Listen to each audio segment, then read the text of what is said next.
So I just spent 2 days in Austin at a creator economy conference surrounded by creators and innovators and studio founders and platform builders and really the people who are building the new entertainment stack. They're talking about how you build community over just audience and create belonging over consumption. How to build IP that's going to outlast the algorithm that's finding you now but might not find you tomorrow. How to build fans instead of followers. Fandom. That's the new television. And that's what we're doing on YouTube. And I kept thinking, though, these things they're talking about, it sounds familiar because you see, heavy metal solved every one of these problems over the past 40 years.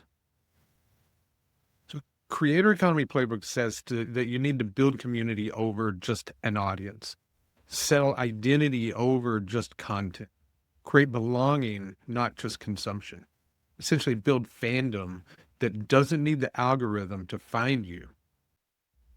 Playbook already exists. It was written by heavy metal. If you're a creator, a band, an innovator, a business owner, anyone building something in the mainstream that how to categorize, this episode will show you that the model you're trying to build has already been running for 40 years. The people who did it without venture capital, without a platform, and without permission. Now, we talk a lot about belonging and tribalism in music on this channel. The Grateful Dead, they were the first tribal fan economy.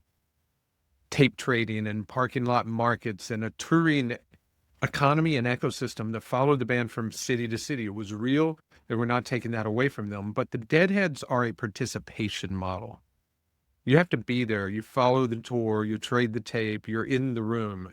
What heavy metal built was something very different. We built a tribal identity model.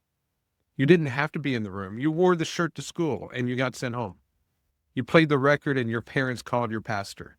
Tipper Gore put our music on Congress's enemies list. Your principal called you disruptive because of that shirt.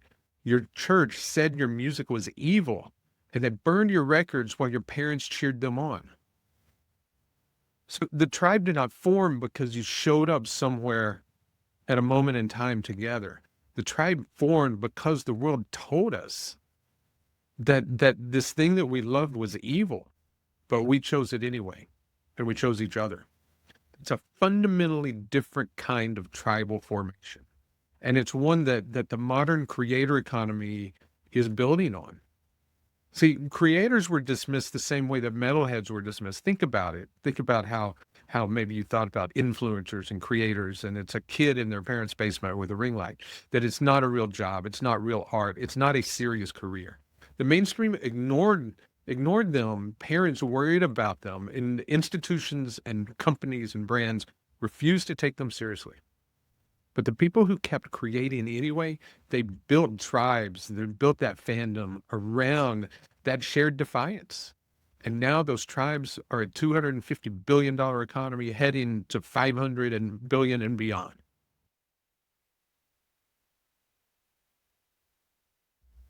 See, every creator who's ever built an audience around something that the mainstream ignores or dismisses is living the exact same story that metalheads have been living for 40 years, since the Satanic Panic and the PMRC in the mid-'80s. So the niche, it's not the limitation, it's the identity. Metal just kind of understood it before we knew what it was, before there was a word for it. So now there's an infrastructure around this. Touring is community infrastructure, and that's what metal started. Not arenas, but clubs and basements and VFW halls, do-it-yourself circuits that existed because no mainstream venue was going to book the band and no mainstream radio would play the record. The infrastructure was built by the people that the industry rejected. The creator economy calls this building without gatekeepers. Metal calls it Thursday. At this point, 40 years later, 50 years later. Merchandise, that's how you signal your identity, and that's what metal again did. You know, the Black Concert t-shirt is the original creator merch, and we're all still doing it. It was not a strategy for optimizing revenue. It was a flag that you threw into hostile territory. You know, Wearing an Iron Maiden shirt in 1985 was not a purchase, it was a declaration. Every brand partnership panel at conferences is trying to solve this problem. Metalhead kids, the way they solved it in the 80s was buying the t-shirt and wearing the t-shirt. So we're talking about fan loyalty that survives decades without radio play or mainstream validation. Iron Maiden filling arenas for 50 years without going the route of hit singles and radio format. And before anyone knew what the word algorithm even meant. What they had was a tribe that never left.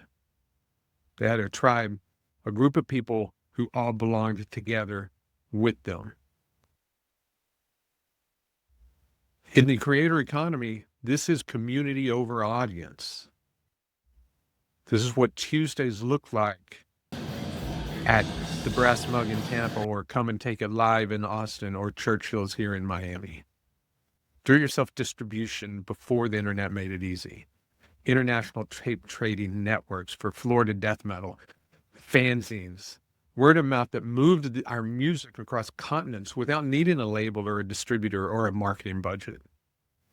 At Creator Gold, one studio founder described posting, I think, 2,000 clips a day across every platform to maximize distribution. That's the digital version of tape trading, of the tape trading network. And that's the tape trading network that moved Pantera across the country before they had a label. The infrastructure that the internet digitized was already running on cassette tapes and photocopied flyers.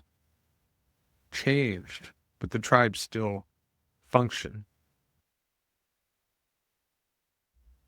Now, there's some problems the creator economy is solving right now that are familiar. Platform dependency, that's a big one. One panelist at Creator Gold described earning, I think it was $135,000 from Facebook in a single month. And then they changed the algorithm and he dropped it $2,000. Metal bands survived the collapse of the record industry.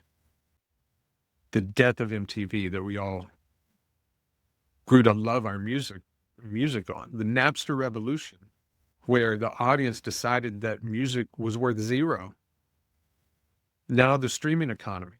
We survived because we've never been dependent on the platform. We're dependent on the identity. Doesn't matter what the platform is. The platform disappears and the identity is still here. The creator economy is learning this right now, and the ones who get it are the ones who are building the best and going to last. Creator burnout, I think every panel talked about also. You can't step away without the audience disappearing. Like one manager said that he moved his entire model into building IP around creators so that they could step back without the business dying. There's bands that have been able to address this. Iron Maiden addressed this in 1981 when Bruce Dickinson replaced Paul Di'Anno as the band got bigger. Ozzy solved this when he got fired from Black Sabbath and could have faded into obscurity and instead built a solo career that outperformed the band that fired him. Fanny, the bassist in Lovebites, had more followers on YouTube than the band had before she joined. The personal brand versus the organizational brand is not a new problem. It's an experiment we've been having in metal for 50 years now, with great results that creators can study and hopefully learn from. And then you can look in music and culture and see what everyone else built after us. K-pop institutionalized this model. Manufactured identity markers and coordinated fan armies, these loyalty systems, these parasocial loyalty systems. That structure is heavy metals now being applied in a corporate execution. The Swifties took it and they scaled it on social media. They used their friendship bracelets in that coordinating streaming campaign. Friendship bracelets are Swifties' Black Concert t-shirts. It's an identity-based community, but the mechanism came from metal. It's now on a digital platform. So every guru selling courses on community building and brand strategists talking about tribal marketing And platform optimization for belonging is describing what metal built coming from the 70s into the 80s without a playbook, without venture capital, and without permission. The Deadheads built the first tribal fan economy, but metal built the first tribal identity system. And the identity system is the one that won, and the one that it didn't stay in metal. It spread into every corner of modern culture. And the people building on it today inherited it without ever knowing the source and not needing to know the source. But I wanted you to know, because if you're building something right now, a band, a channel, a business, a scene, and the mainstream hasn't figured out what to do with you, that's not a problem. That's the origin story of every tribe, every fandom that's ever lasted. Heavy metal didn't wait for permission to build a creator economy. We built it in VFW halls and on cassette tapes and on the backs of our black t-shirts as we walked down the school hallways in the 80s. We weren't supposed to exist. You're not too early, you're not too niche, and you're not too weird. You're exactly where every lasting tribe started. There's no permission required. So, let's do it. See ya.